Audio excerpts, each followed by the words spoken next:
我的未婚夫以恩师未婚为由拒绝娶我，我转头嫁了他恩师，他一夜白头。女子年过16不嫁，年年要交丁税，而我父母双亡，家道中落，交不起税银，不得已只能带着一纸婚书登门，希望我的未婚夫林月尽快娶我。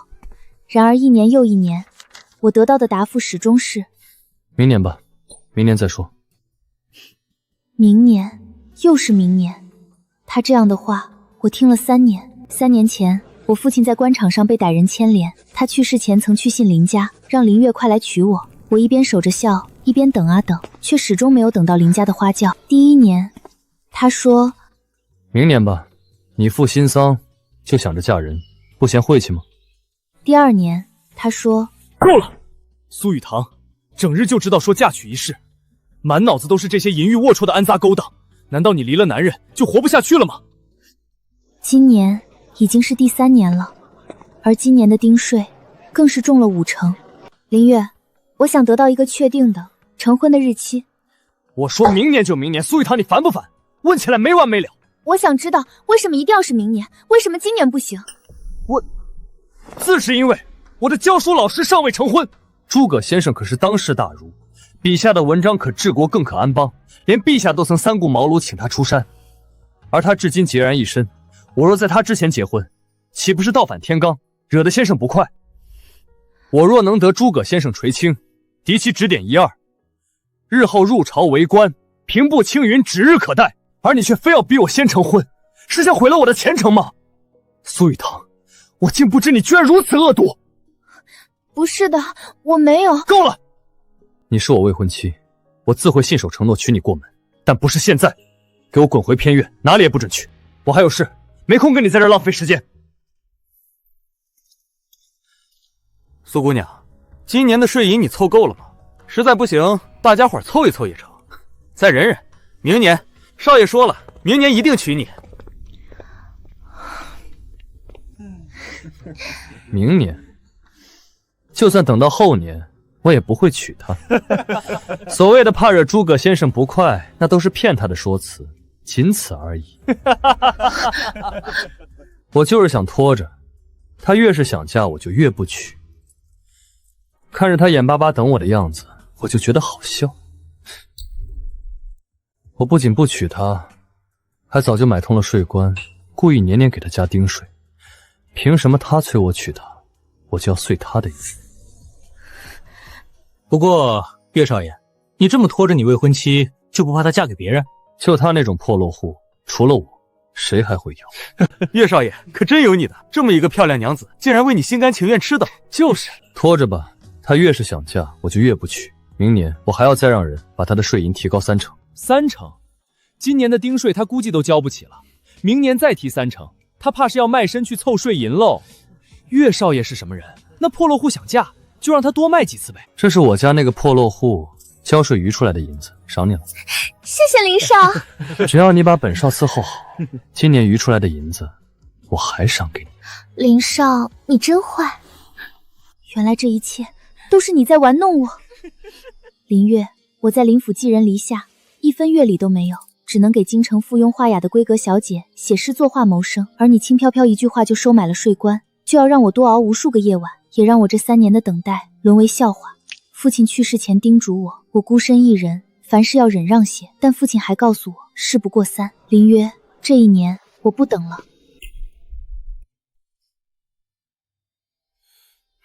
又是你，今年税银涨了5成，必须要一次交清，钱都带来了吗？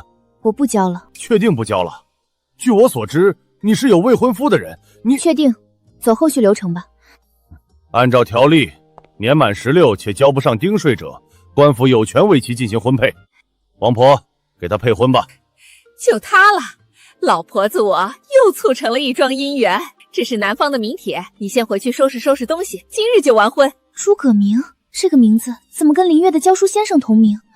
难道不可能？林月说过，那位诸葛夫子虽无官职，但地位极高，能被满朝文武奉为座上宾，连他都结交不得。这种人怎么会沦落到被官府指婚？或许只是恰巧同名罢了。税银交清了？交清了。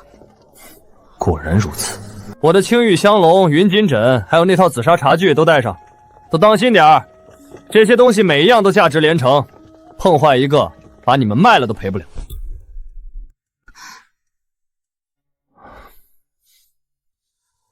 还在生我气？这样吧，本少爷要出门游玩，你想要什么尽管说，我回来给你带。他总是这样，在我心凉透的时候，又递来一颗糖，将我稳住。偏偏我以前也不争气，他只要给个笑脸，我就会有盼头，觉得明年他一定会娶我。结果每次都被骗。荷包吧，不要点贵的，少爷我有的是钱。不必了。苏雨堂，之前我的态度可能有些恶劣，但我也是有苦衷的。诸葛先生至今未娶，我绝不能在他之前成婚。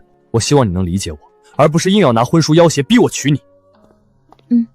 只要你听话懂事，我自会寻一个良辰吉日娶你过门，让你风风光光做林府的少奶奶。我知道了。行了，你先回偏院吧，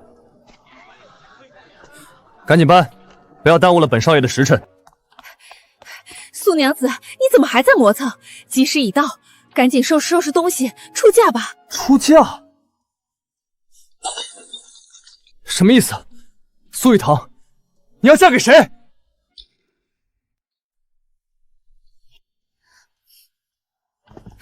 苏娘子，你怎么还在磨蹭？吉时已到，赶紧收拾收拾东西。我知道了，我这就去收拾。等一下，这个人是谁？什么吉时已到？苏雨堂，你要收拾东西去哪里？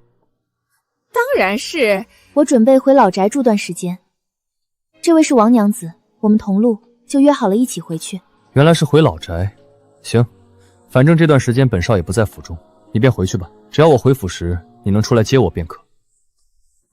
还好这个小院是林府最偏的角落，平日连下人都很少过来，还有一扇小门连着林府东面的小巷。王娘子，我们走吧。走，今日算是你出嫁，不说置办些嫁妆，怎么连嫁衣都不穿？嫁妆，父亲去世前是给我准备过嫁妆的，为的就是我嫁过来不会太寒酸。可税银一年比一年重，直至嫁妆当晚，也没等到他来娶我。没事没事，没嫁衣照样过日子。苏娘子一看就是踏实人，日子是过给自己的，不是做给旁人看的。咱们还是快走吧，早交了差，我们也都踏实了。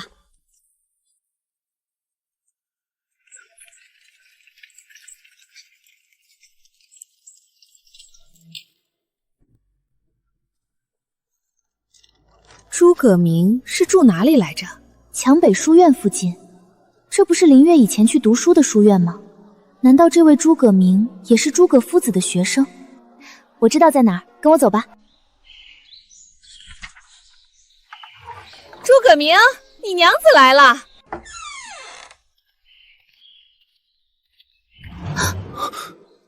怎么是你？诸葛先生，苏娘子，你俩认识？他是林月的教书先生。开什么玩笑？跟我结婚的诸葛明竟然就是当世大儒？不成不成，她是我学生的未婚妻。王娘子，这其中是不是有什么误会？我只管把人带到，其他的我可管不着。再说了，官府指婚，那会有什么误会？恭喜你了，诸葛先生，娶到这么一个如花似玉的小娘子。诸葛先生，苏姑娘，这实在不合礼数，我明日就去官府说明。我没钱交税银了，若被退回官府，不晓得下次会指婚给什么人。算了，你先在那儿暂住吧。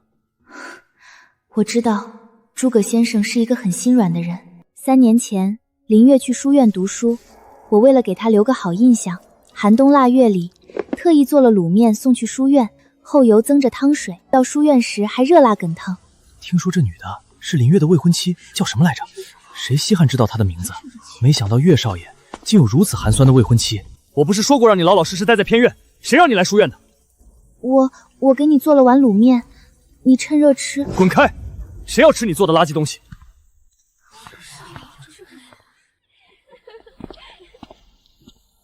粮食不能随意糟蹋，3文钱，这碗面卖给我吧。今天先生又罚我抄书了，本少懒得动，你给我抄。字迹秀气工整，是你帮他抄的吧？他自己不学，让人代笔又有什么用？算了，我以后都不罚他了。谢谢先生。听说今年又有好多人交不上丁税，被官府当场指婚。林月少爷，你真不怕你那未婚妻不交税，被官府随便指个人嫁了？随便指个人嫁了，他舍得吗？他就是个穷酸破落户，吃的是残羹冷里，穿的是旧布麻衣，连身像样的头面都置办不起。除了我，这京城里还有谁能施舍他一条活路？只要我林月不点头，他就算等到头发白了，也只能眼巴巴地守在那偏院里。话虽如此，可你随便赏给胡姬的缠头都不止那点税银，随便露点指缝就够他交几10年了，何必让他过得那么苦？这你们就不懂了。他这种人心机深着呢，他现在交的每一分税银，恐怕都是在跟我以小博大。他故意把自己搞得惨兮兮的，无非就是想博取我的同情，好让我觉得亏欠他。他越是穷酸，就越会计较。如果我现在轻轻松松替他交了，他反倒觉得一切来得太快，等进了门，指不定怎么翘尾巴要挟我呢。所以，你这是在磨他的性子？我是要让他明白，离了我，离了林府，他什么都不是。哈哈哈哈哈！岳少爷真是英明，你那未婚妻真是被你拿捏得死死的啊！哦，对了，我还听说诸葛先生好像娶妻了。什么？诸葛先生竟然娶妻了？女方是谁？宰相千金，还是当朝公主？都不是。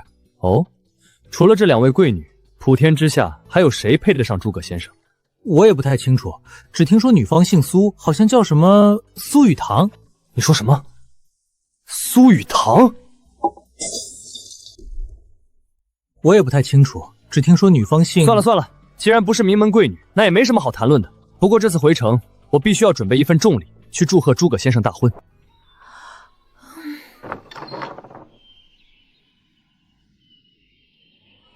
苏娘子醒了，诸葛先生一早就搬去书院了。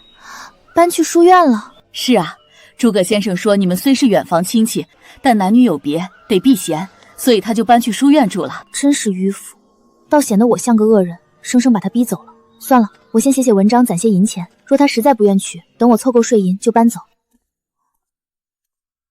志怪杂录，这都是什么？恶鬼还阳、画皮女妖、狐狸报恩，这完全不像是一个正经夫子该看的书。好饿，做饭去。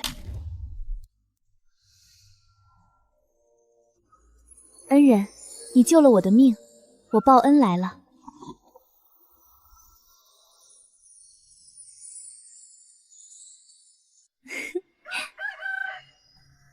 看来是昨天看了太多志怪故事，都梦到狐妖报恩了。打水做饭去。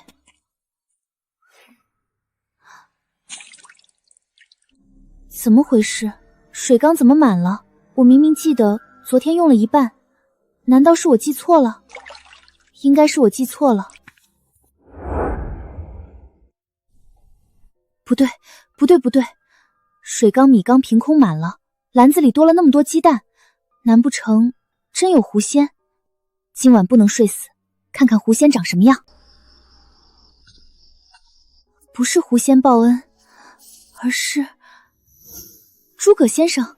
这些天的事情都是他帮我做的。来这里1个月，我从未饿过渴过，甚至我藏在衣柜的几锭碎银不仅没少，竟还变多了。可我在林家3年，林月未曾问过一次我是否饥寒，银子是否够花。看来这诸葛先生也不是表面上那般生冷。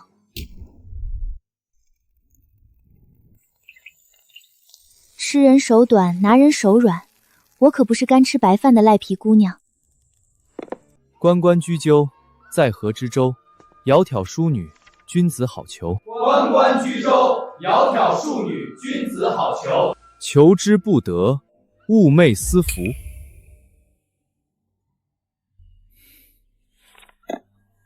苏姑娘，怎么来了？刚烙的饼。不必特意送饭，书院有厨房，我会自己做的。多谢狐仙先生的米和菜，我一个人吃不了那么多的。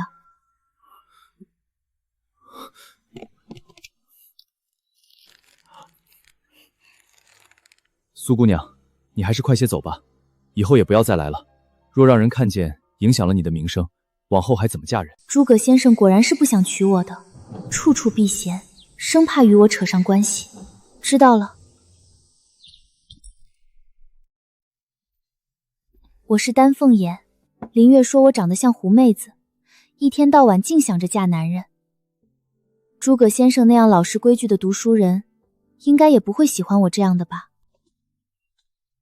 还是不够，凑不齐1年的税银。等等，我相对来说最擅长写诗作画，或许我也可以写些市井男女爱看的灵异画本子，然后卖给茶楼书肆。就这么干，说不定真能赚到银钱。狐狸报恩，书生救了狐狸，狐狸变成美女来报恩。那狐狸是直接说呢，还是先藏着掖着？直接说吧，不行，这样就没悬念了。啊，再写一段就睡。这什么玩意儿？狐狸报恩，老掉牙的故事。这狐狸还挺有意思，书生也是个呆子。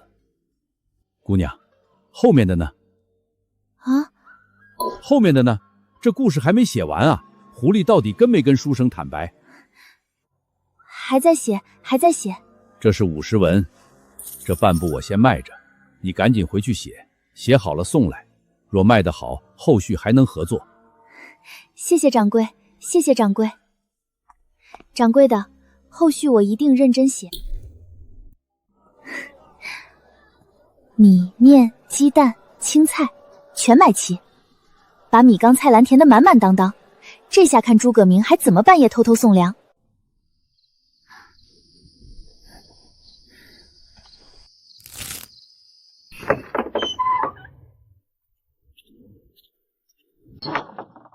米缸满了，菜也买齐了。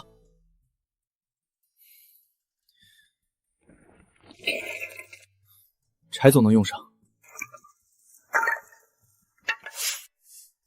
这人真是的。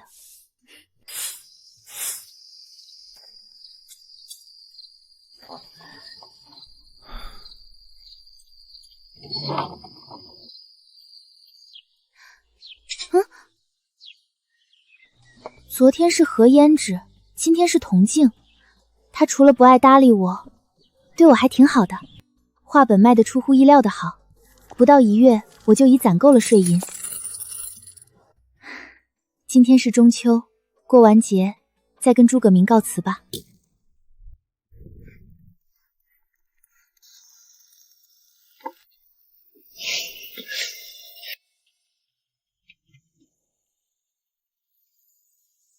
今天中秋，他应该会回来吧？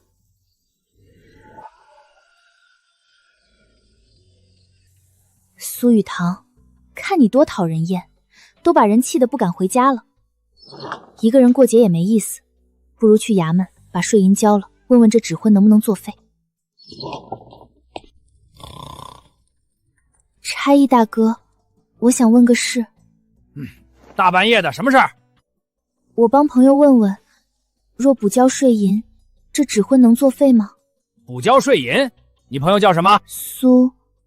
苏雨堂。这婚事不是挺般配吗？为什么要作废？诸葛先生似乎不太喜欢我朋友。怎么会？姑娘，你怕是不知道吧？诸葛先生当初听说那姑娘交不起丁税，早早就过来塞了银子，叮嘱主簿，若是那姑娘被官府指婚，务必把她和姑娘的名字勾到一处。你说什么？他亲自叮嘱的主簿？哈哈哈哈！这些读书人啊，惯会这些风花雪月的把戏。不过我得提醒你，若是没成亲就补交税银，得加3成，让你朋友想清楚。原来不是官府随手指婚，不是巧合，不是他心软无奈收留，是他早算好了，是他早早买通了关节。哎，姑娘，你还没说要作废不作废呢。他已经走了吗？我终究还是没能留住他。诸葛先生，我以为你走了。我去衙门了，差役都告诉我了，你早就塞了银子，叮嘱主簿，若是我被指婚，务必把我指给你。是你买通了关节，不是巧合，不是官府随手指婚。此事是我考虑不周，你别误会，我并无其他心思，只是什么？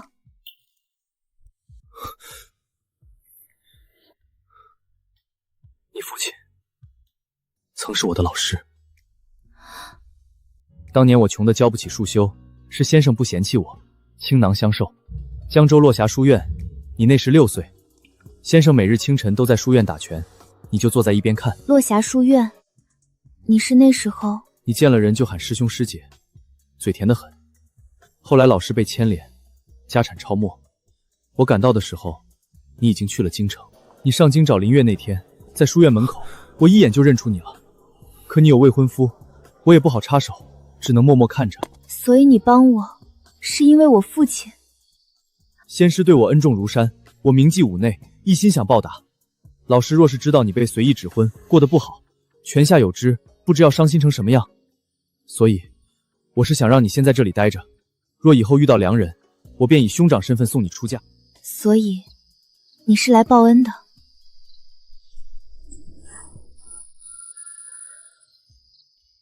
诸葛先生，只是这样吗？故事里的狐狸报恩，可都是要以身相许的，这是最后的机会。若他答得不好，事不过三，我也不再赖着他。也不全是，起初是为报师恩，但如今我却有私心。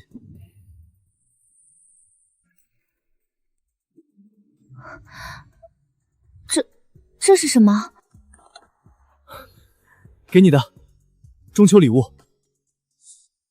我记得你小时候养过兔子，不知道你现在还喜不喜欢。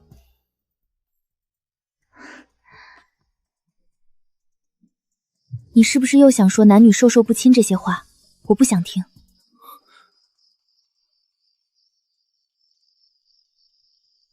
明年还能一起过中秋吗？明年我们还在一起过中秋。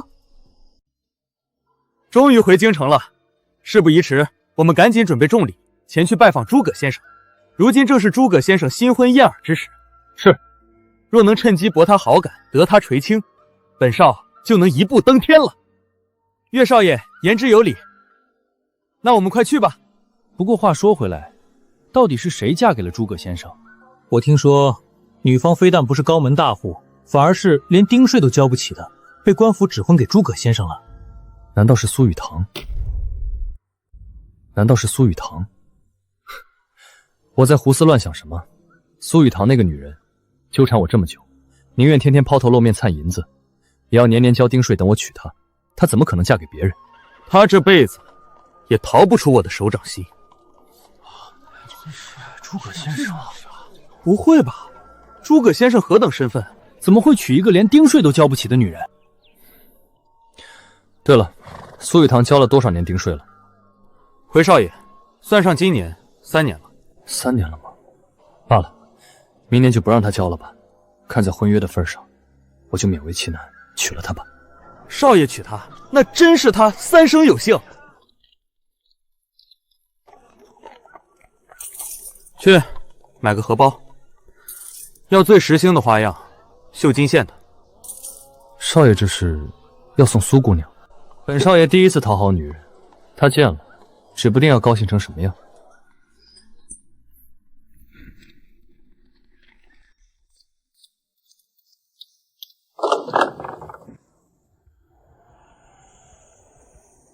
苏雨堂，我回来了。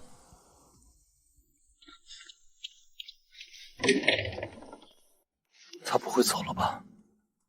不可能，他才刚交了丁税，现在恨不得等我回来娶她，怎么会走？苏雨堂，你不是总喜欢抛头露脸吗？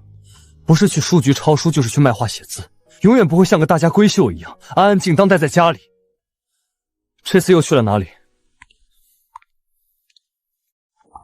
苏雨堂正要跟公子说这喜事儿呢。苏姑娘前些日子交不上税银，被官府配婚了，如今早已嫁作人妇，以后可没机会纠缠少爷了。你说什么？苏雨堂她已经嫁为人妇？你说什么？苏雨堂她已经嫁为人妇？谁让你们自作主张的？她缺银子，你不会从账房支吗？就这么眼睁睁看着官媒把人带走。可公子不是一向不喜欢苏姑娘吗？一直拖着她，想让她知难而退。您不是吩咐过，苏姑娘未嫁进来就不是苏家人，林家的银子一概不许她用吗？不是这样吗？对呀，少爷不是一直嫌苏姑娘碍眼吗？如今苏姑娘嫁人了，他怎么反而生气了？就是，苏姑娘在林府的时候没见少爷对她多上心，现在人都走了，少爷又摆出这么要死要活的样子，给谁看呢？这么明显吗？我对苏雨堂的嫌弃已经明显到让所有人都以为我不会娶她吗？我什么时候说过不娶她？我早就想娶她了，我拖着她冷落她，那也只是在开玩笑啊！少爷，少爷您去哪儿？去官府，把苏雨桐要回来。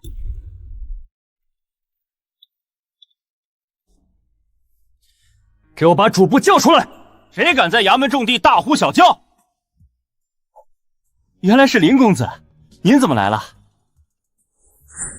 我未婚妻被你们官府胡乱指婚了，今天必须给我个说法。什么？竟有这事？我这就去通报。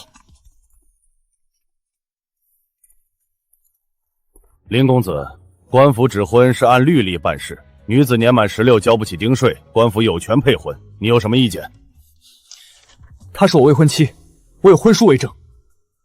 这份婚书在朝廷律法之下就是个废纸。再者说，但你拖了3年不娶，人家姑娘交不起税银，官府自然要管。你早干嘛去了？人已经嫁了，这事儿没得商量。林公子，请回吧。嫁给了谁？你告诉我她嫁给了谁？公府档案无可奉告。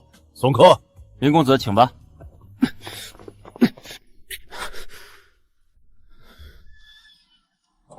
这群狗仗人势的东西！少爷，您别生气了，要不咱先回去。回去？苏雨堂都不知道嫁给哪个穷酸破落户了，你让我回去？少爷，您忘了，咱们还要去拜访诸葛先生呢，这可是大事，耽误不得。苏姑娘已经嫁了，您再生气也改变不了什么。但诸葛先生那边，要是能得他垂青，得了他的政治资源，您往后一步登天，什么样的女人找不到？到时候苏姑娘知道了，指不定怎么后悔呢。你说的对，苏雨堂那个不知好歹的东西，本少爷愿意娶她是他的福气，他倒好，自己作践自己，嫁了个穷酸。等我一步登天那天，有他哭的时候。哼，走，去置办礼物，拜访诸葛先生。那套青瓷茶具包好，还有那方古砚，诸葛先生是读书人，一定喜欢。对了，把那幅前朝名画也带上。少爷，那幅画可是老爷的心头好，舍不得孩子套不着狼。诸葛先生要是高兴了，比10幅画都值钱。备马，出发城北书院。真不知道诸葛先生怎么想的，放着滔天的权势不要，竟然甘愿住这种偏僻之地。可能诸葛先生这种读书人多多少少有些傲骨吧，不愿跟权贵同流合污。行了，快到了，都给我精神点，别丢了本少爷的脸。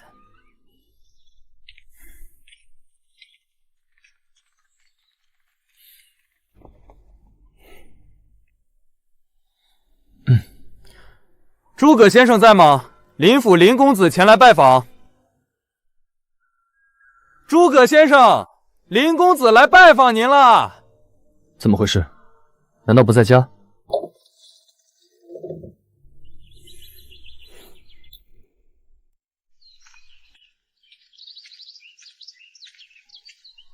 林月，诸葛先生，学生林月，听闻诸葛先生大婚，今日特意登门拜访，祝贺先生新婚之喜。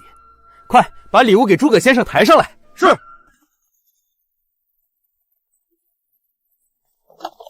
无功不受禄，你带回去吧。诸葛先生，这些都是学生的一点心意，您就别推辞了。我说了，不必。少爷，诸葛先生清高，不爱这些俗物，您不如说点别的。说什么？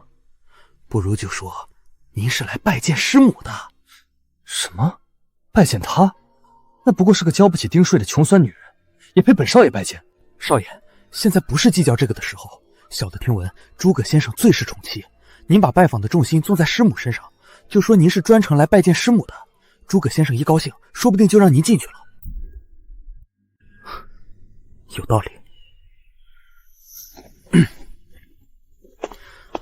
诸葛先生，是学生愚钝了，这些俗物确实配不上先生的风骨。先生，学生今日登门，送礼是假，拜见师母是真。拜见师母？没错，先生对学生有传道授业之恩，常言道师者如父，那师母便是我的母亲。学生自幼丧母，一直渴望能再感受慈母之爱，还请恩师开恩，允许学生升堂见母，给师母磕3个响头，聊表孝心。那人不在家，你改日再来吧。不在家不要紧，学生可以等。学生对师母的一片孝心，天地可见，等多久都愿意。既然如此，进来吧。多谢先生，多谢先生。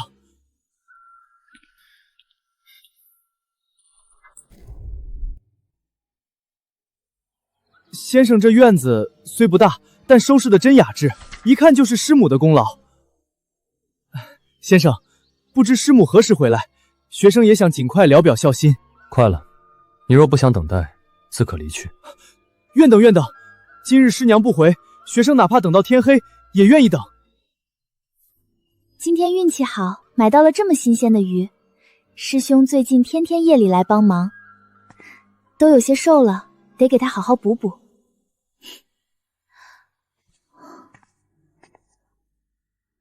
咦，来客人了吗？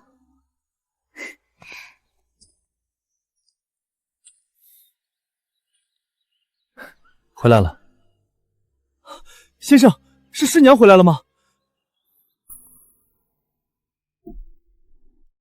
不行不行，我还不能先看师母，不尊重，要先聊表孝道，这个顺序不能乱。我得赶紧跪下，这样的态度才能体现我的心诚。若让诸葛先生一高兴。学生凌月听闻恩师新婚，特来拜见师母。师者如父，师母如母，请师母受学生3拜，聊表孝心。什么情况？林月，他来干什么？还对我抠头？这头磕得够响了吧？这下诸葛先生该满意了吧？啊，苏雨堂！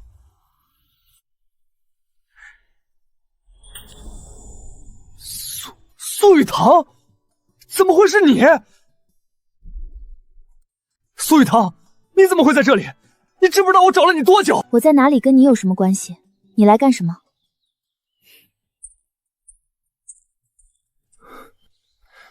回来了。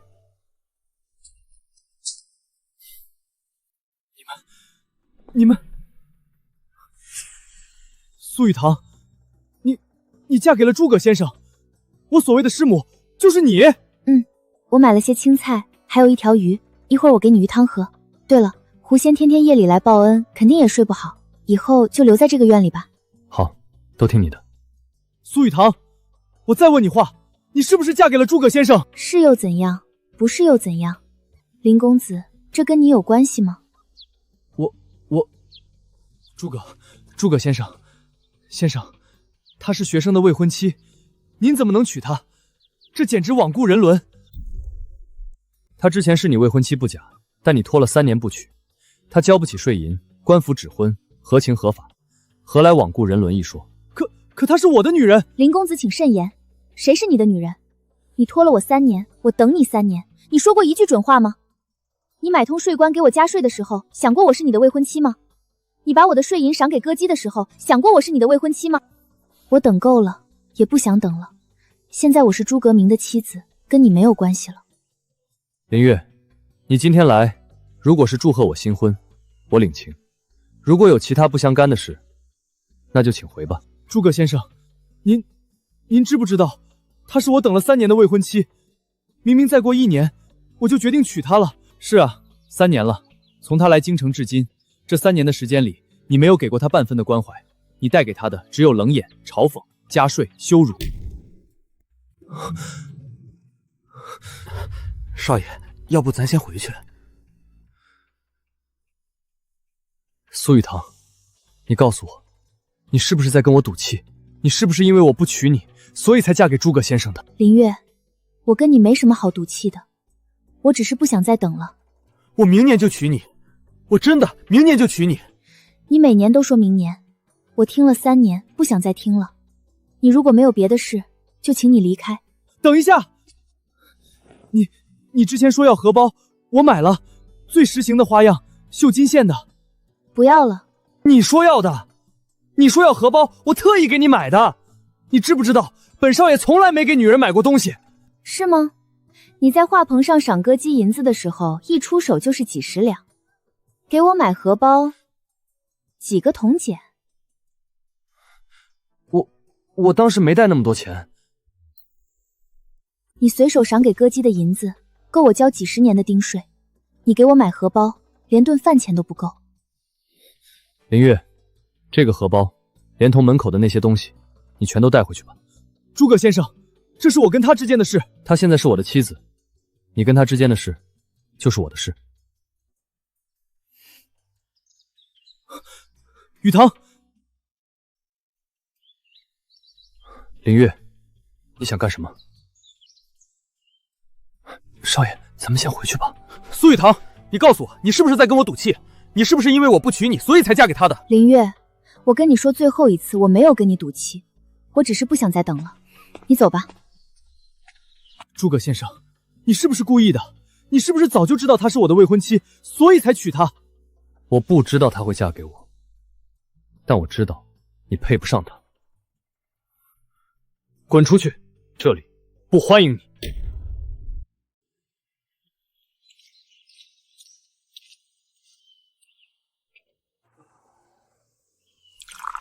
喝口茶压压惊。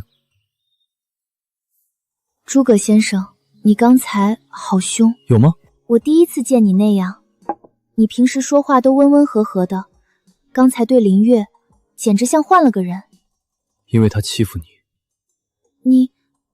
你是因为这个才那么生气的？你在我这里，没人能欺负你，谁都不行。当初你父亲是我的恩师，当年我穷得连数轩都交不起，是先生收留了我，教我读书写字，教我做人道理。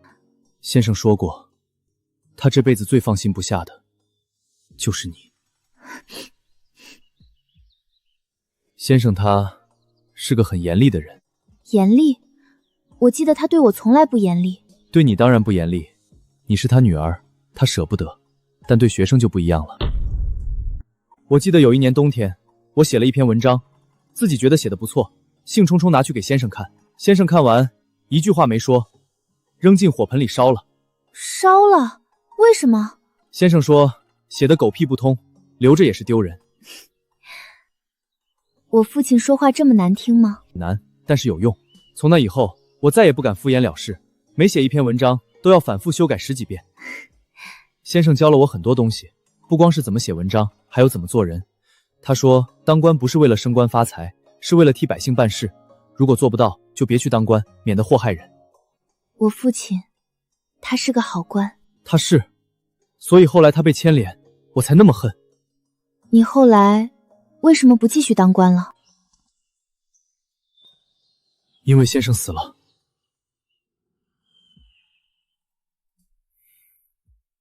如果我在京城，也许还能帮上忙，但我没有，我连先生最后一面都没见到。先生离世之后，我便辞了官。为什么？你赈灾有功，朝廷应该重用你啊。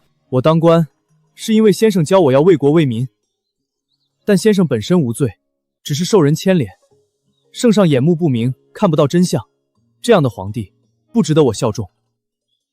你本来可以平步青云的。这不是我想要的。先生走后，我只想照顾好你，所以我就留在京城书院当了个教书先生，一来可以远离朝堂，二来可以离你近一点。你那时候就知道我在京城？你来京城找林月那天，在书院门口，我一眼就认出你了。你穿着素色的衣服，头发被风吹乱了，手里紧紧抱着一个食盒。你站在雨里，淋得浑身湿透，都不敢进屋躲雨。你都看见了？我当时想叫你，但你身边有林月，我想你有了归宿，我不该打扰，但我没想到，你的归宿不是归宿。诸葛先生，其实我更想听你叫我师兄，就像小时候那样。师兄，都过去了，不说这些了。对了，你写的话本子我也有追读，吃完饭赶紧写，写完了先给我看。这种话本都是市井百姓看的，你一个大儒怎么看这个？谁说大儒不能看话本？而且你写的狐狸报恩比市面上那些强多了。真的？真的，尤其是狐狸表白那段，写的特别好。好，等我写出后续，还要请诸葛大儒师兄指点一二。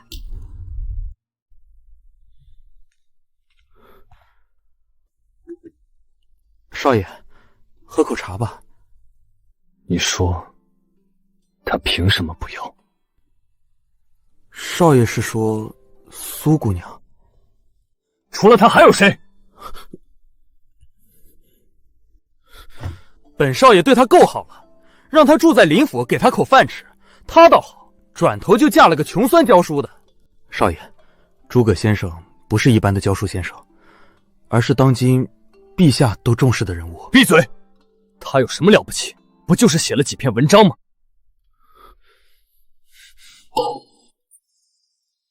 说起来，这俩人还真是凑一起了，一个会写治国策论，另外一个会写市井之人爱看的话本子。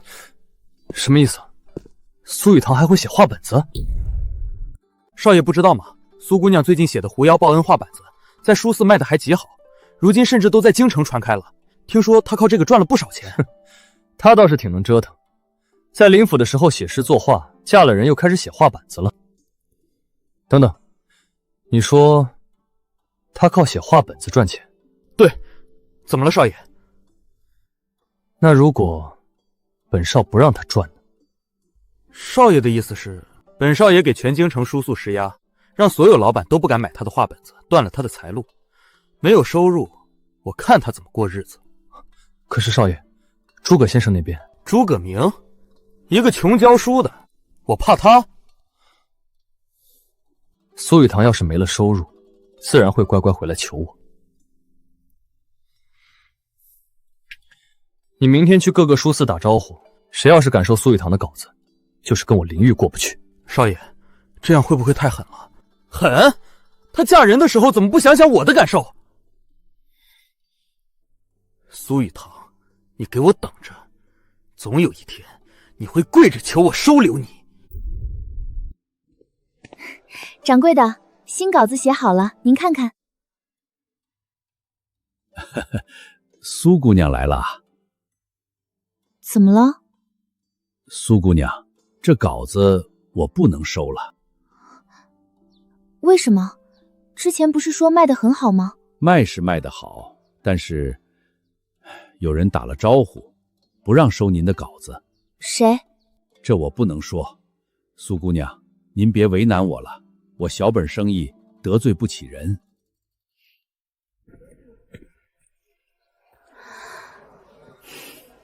没事，这家不收，换一家就是了。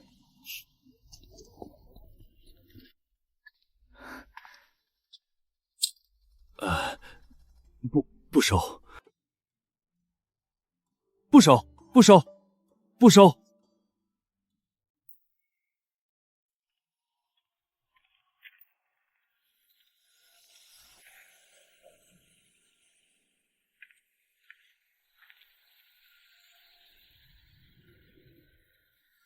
怎么了？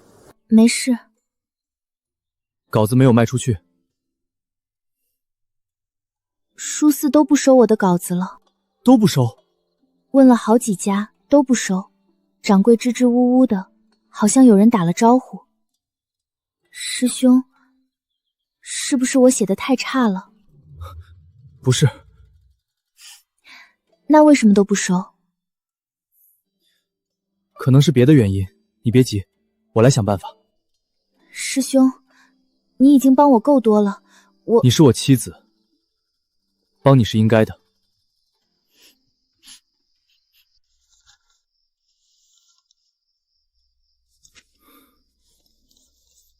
书肆都不敢收他的稿子，有人在背后搞鬼。林月，是你吧？你动我可以，动他不行。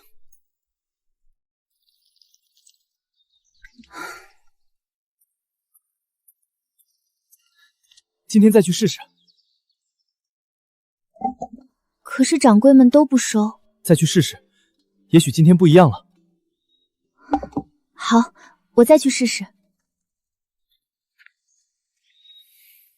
为了堂堂，我也要动用一下我在朝中的势力了。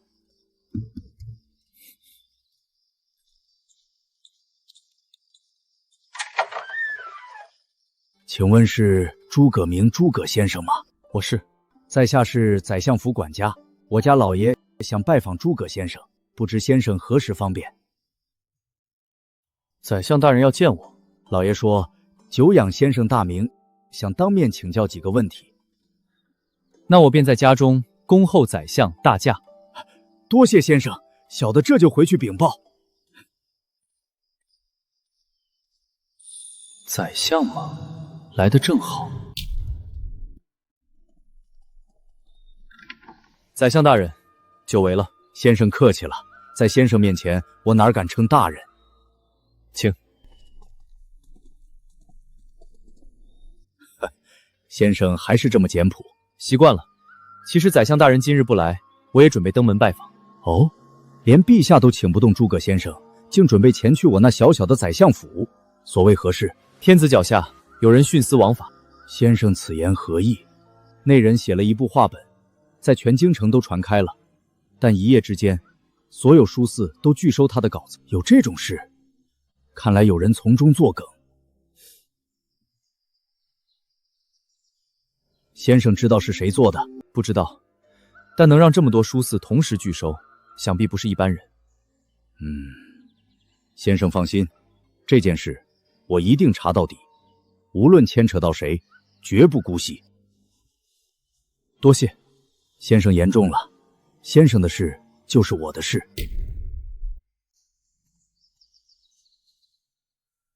诸葛先生，画本子一事，我这就去让人调查，去查哪些书册拒了诸葛先生夫人的稿子，背后是谁在指使？是，老爷。天子脚下竟敢如此放肆，查到之后依法处置。老爷，万一背后的人来头不小，来头再大，能大过诸葛先生？是，小的明白了。宰相大人有令，从今日起，任何书塞不得无故拒收任何作者的稿子，违者按律严惩。什么？宰相大人亲自下令？难道是因为苏娘子？宰相大人有令，宰相大人有令，宰相大人有令。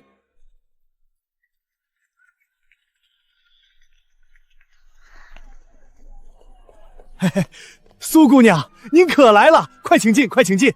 您带了多少稿子？我以双倍的价格收，不，3倍的价格。什么意思？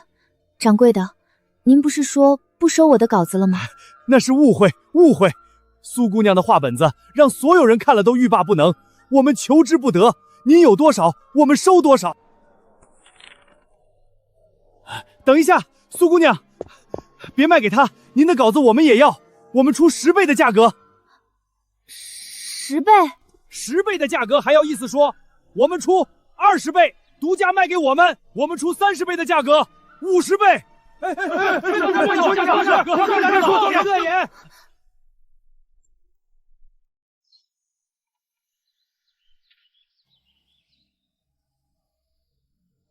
回来了，怎么样？师兄，你猜怎么着？怎么？几个掌柜当街抢我的稿子，一个比一个出价高，最高的出到60倍。那你卖了吗？卖了，不过我没有加价。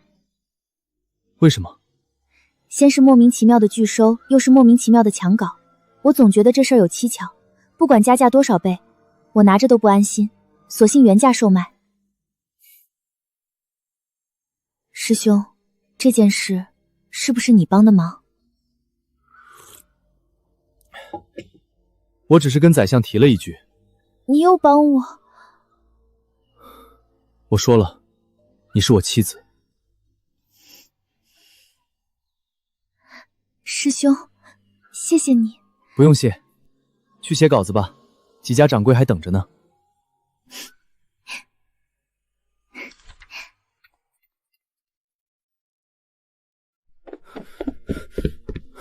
少爷，不好了！又怎么了？苏姑娘的画本子又开始售卖了，而且比之前卖的还好，全京城的书肆都在抢着要。什么？不是打了招呼吗？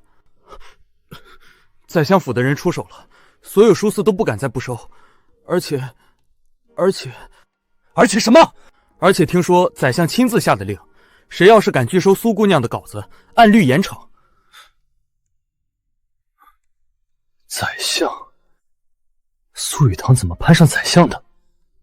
肯定是诸葛先生的面子。诸葛明，又是诸葛明，怎么哪里都有他？他一个穷教书的。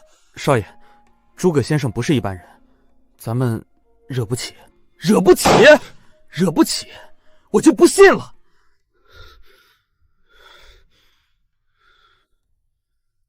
他苏雨堂凭什么？他离了我，凭什么能过得这么好？凭什么所有人都帮他？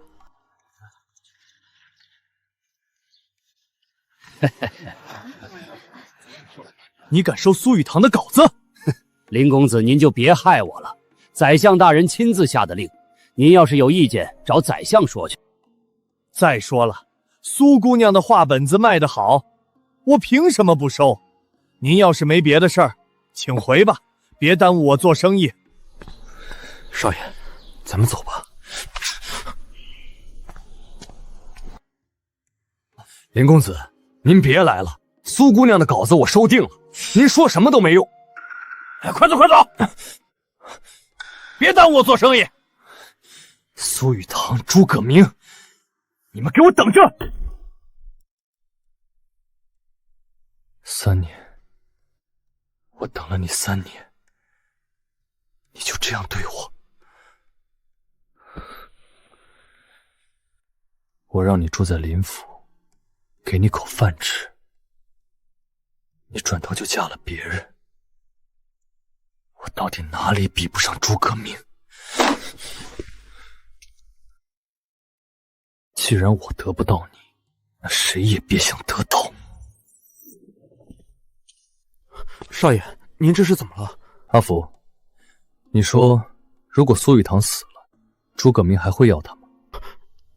少爷，您说什么？既然我得不到，那就毁了。少爷，您不能啊！杀人是要偿命的。偿命我不怕，既然他不想活，那我就送他一程。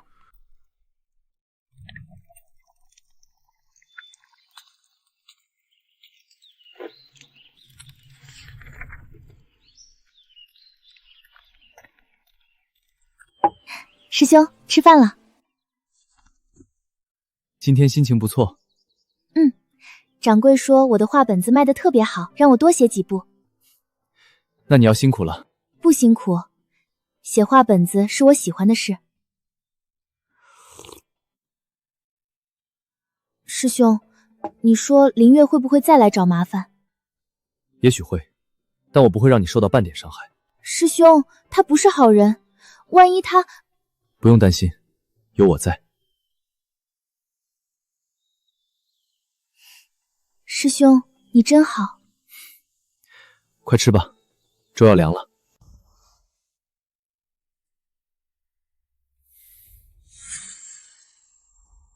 苏雨堂，我今天就让你知道背叛我的代价。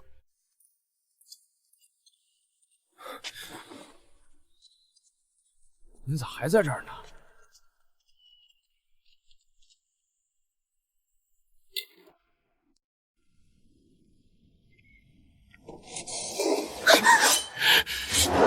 苏雨堂，苏雨堂，你去死吧！师兄！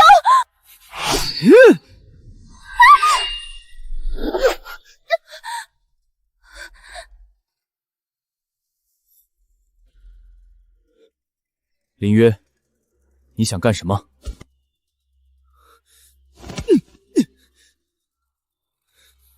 放开我！我今天非要杀了他不可！你试试。啊！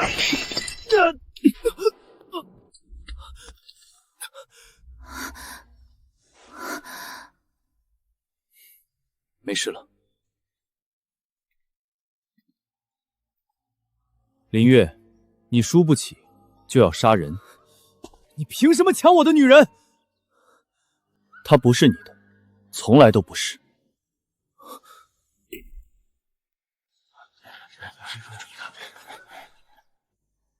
有人行凶，拿下！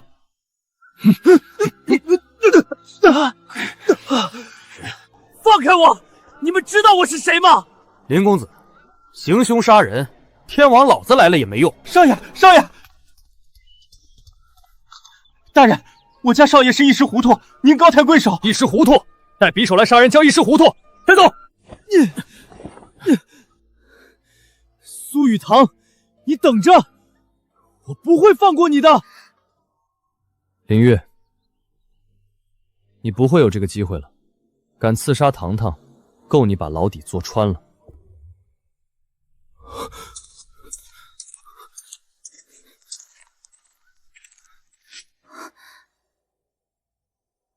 没事了。师兄，你刚才怎么抓住他刀的？我可不是百无一用的书呆子，而是精通6艺的书生。也是我父亲教的。当时他说，万一有一天你遇到危险，我得能护住你。没想到真的实现了。师兄，谢谢你。我说过，有我在，没人能伤害你。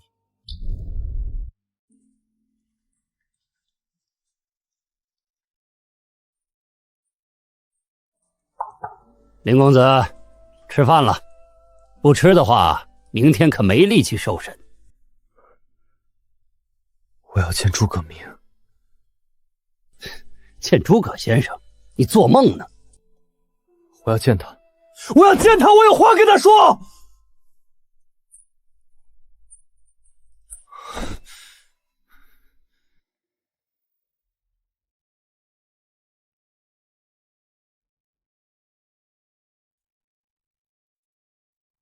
我错了吗？我错了，我也后悔了。师兄，林月会怎么样？刺杀未遂，至少流放。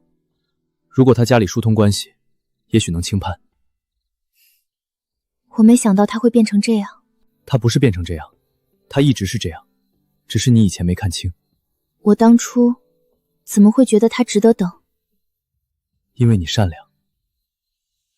师兄，你说他会后悔吗？也许会，但后悔也晚了。我以后再也不想见到他了。不会了。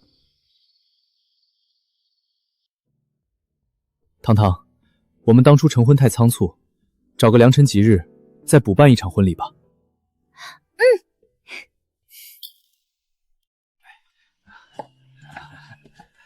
苏娘子，今天可是你们大喜的日子，怎么还自己下厨？就是补个婚礼，不用太隆重。怎么不隆重？诸葛先生可是当世大儒，娶媳妇儿怎么能马虎？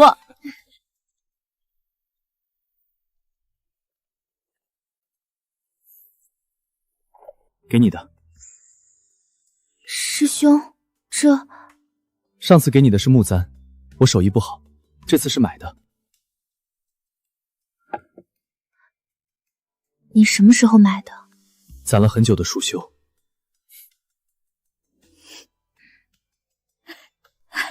戴上，戴上！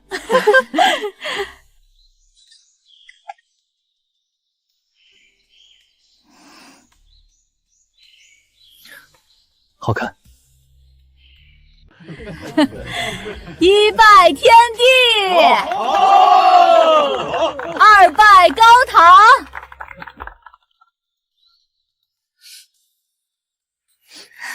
夫妻对拜，礼成，送入洞房。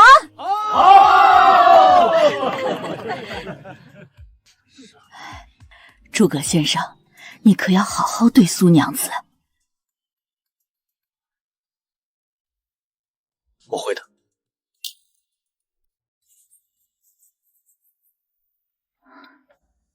师兄，我写不动了。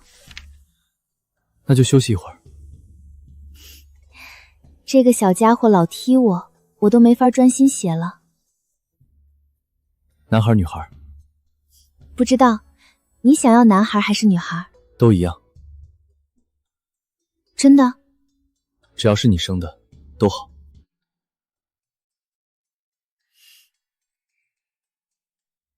师兄，你什么时候变得这么会说话了？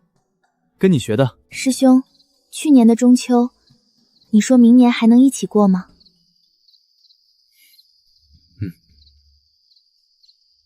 现在呢？